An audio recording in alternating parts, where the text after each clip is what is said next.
સુરતના ring road વિસ્તારમાં આવેલ એમ્પાયર સ્ટેટમાં લોન ઓફિસ ચાલુ કરી ક્યુક લોનના નામે 66 લાખની છેતરપિંડી કરી કૌભાંડ આચરતા 3ની સલાબતપુરા પોલીસે ધરપકડ કરી વધુ પૂછતાછ હાથ ધરી હતી।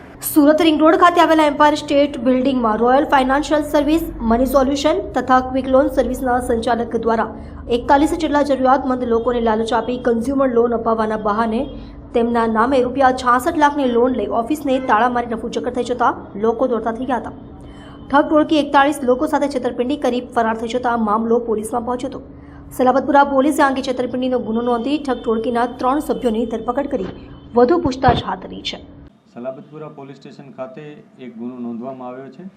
આ ગુનામાં હકીકત એ મુજબ છે કે 3 વ્યક્તિઓ રાજેશ, વિરેન્દ્ર ચૌબે, સરફરાઝ અને મોનિકા આ 3 વ્યક્તિઓએ એક ફાઇનાન્શિયલ કંપની અહીંયા સલાબતપુરા પોલીસ સ્ટેશન વિસ્તારમાં એમ્પાયર બિલ્ડિંગમાં શરૂ કરી હતી।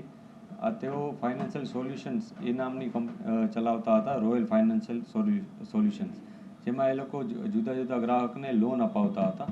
આ લોનમાં એ લોકો ગ્રાહકો પાસે કન્ઝ્યુમર લોન પહેલાં અપાવતા, પછી કન્ઝ્યુમર લોન અપાવી અને એને પછી એના ઉપર પર્સનલ લોન અપાવડાવતા અને મેક્સિમમ જે પણ લોન અપાવી શકે જે ઓનલાઈન જુદી જુદી ફાઇનાન્શિયલ બેંક્સ છે એના થ્રુ એમ અપાવતા હતા અને પછી એમના જે નાણાં હતા એ પોતાના એકાઉન્ટમાં મેળવી લઈ અને પછી એ નાણાંનો એ લોકો ઉપયોગ કરી અને જે ભોગ બનનાર હતા એને કોઈ પણ જાતની સર્વિસીસ મળતી ન હતી અને એ પ્રકારનું ફ્રોડ એ લોકોએ આચર્યું હતું। આમાં જે ભોગ બનનાર છે દિલીપભાઈ ધાર્મિક, એમણે આવીને ફરિયાદ નોંધાવી હતી। એમણે અને એમના પત્નીના નામે ટોટલ 10 લાખની લોન આવી રીતના થઈ હતી। આ 10 લાખની લોનમાંથી 1 કે 2 લાખ રૂપિયા એમને પરત મળ્યા હતા, જ્યારે બાકીના 8 લાખ રૂપિયા આ જે ટોળકી છે જે ફ્રોડ આચરનાર એની પાસે હતા।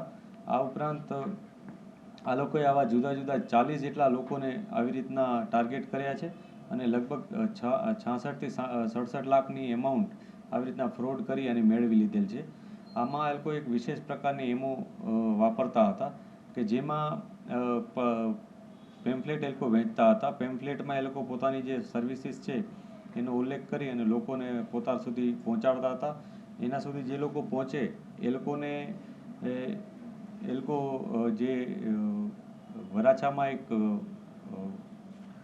અજય વાગડિયા કરીને છે, અજય ગુણવંતભાઈ વાગડિયા, એ ફોન બુક કરીને પોતાનું એક શોપ ચલાવે છે, ત્યાં મોકલતા હતા। ત્યાં એ લોકોને મોબાઈલ, એસી વગેરે જે ઇક્વિપમેન્ટ્સ હોય છે એ વેચવાના બહાને એમને કન્ઝ્યુમર લોન અપાવડાવતો હતો। પછી ફોટો પડાવી અને કન્ઝ્યુમર લોન માટેના જે એમાઉન્ટ હતી એ અજયના ખાતામાં જતું રહેતું હતું અને આ લોન પછી જે ગ્રાહક હતા એને કોઈ વસ્તુ આપતા ન હતા, પરંતુ જે વસ્તુ જે ગ્રાહકના નામે લીધી હતી એ વસ્તુ બીજા કોઈને વેચી દેતા હતા। આ બીજો કોઈ એટલે એમનો જ પરિચિત વ્યક્તિ જે રાજુભાઈ આહિર ઉર્ફે મામા કરીને છે એને વેચતા હતા અને એ રાજુ અન્ય કોઈ વ્યક્તિઓને જે સામાન્ય ગ્રાહકો હોય અન્ય એને વેચી દેતો હતો સસ્તા ભાવે। એટલે ફોર એક્ઝામ્પલ કદાચ કોઈ 70,000ની કોઈ વસ્તુ આની પાસે આવી હતી, પોતે 50,000માં વેચી દેતો અને પછી પોતે 4 જણા એમાં ભાગ પાડી લેતા। એમાં ગ્રાહકો પાસે લઈ જનાર વ્યક્તિઓમાં સંતોષ સિંઘ અને ગોપાલ કરીને ગોપાલ મીઠાઈલાલ ગુપ્તા કરીને છે। આ 2 વ્યક્તિઓ ગ્રાહકોને ફોન બુકવાળા જે અજય છે એની પાસે પહોંચાડતા હતા। આ પ્રકારનું એક એમો વાપરી અને એક ષડયંત્રના ભાગરૂપે તમામે કાવતરું કરી અને લગભગ 66 થી 67 લાખ રૂપિયા લોકોના ફ્રોડ કરીને મેળવી લીધા હતા અને તેઓ અહીંથી નાસી ગયા હતા। પોલીસે ખૂબ જ મહેનત કરી અને 3 આરોપીઓની ધરપકડ કરી છે। એ 3 આરોપીઓમાં એકનું નામ અજય વાગડિયા, સંતોષસિંહ વાચસ્પતિસિંહ અને ગોપાલ મીઠાઈલાલ ગુપ્તા, આ 3ની ધરપકડ કરી છે। અન્ય જે આરોપીઓ છે કે જેઓ પોલીસ પકડની બહાર છે એને અત્યારે પોલીસ શોધી રહી છે। પોલીસ આમાં વધુ પોલીસ કસ્ટડી પણ અમે માંગીશું કે જેથી આ લોકોએ અન્ય કેટલા ગ્રાહકોને વિક્ટીમ બનાવ્યા છે અને બધી પૈસા ક્યાં છે એ બધી વિગતો અમે મેળવી શકીએ। 3 આરોપીઓ પકડાયા છે, એમાં ફાઇનાન્સવાળા છે કે મોબાઈલ? આમાં જે 3 આરોપીઓ પકડાયા છે એમાં 2 વ્યક્તિઓ જે ગ્રાહકો હોય છે એને ફોન બુકવાળા અજય સુધી પહોંચાડનાર એક મીડિયેટર તરીકેના છે, જ્યારે એક વ્યક્તિ સંતોષ સિંઘ છે, એક વ્યક્તિ જે અજય વાગડિયા છે એ ખુદ ફોન બુક શોપનો માલિક છે। એટલે 3 વ્યક્તિઓની ધરપકડ કરવામાં આવી છે।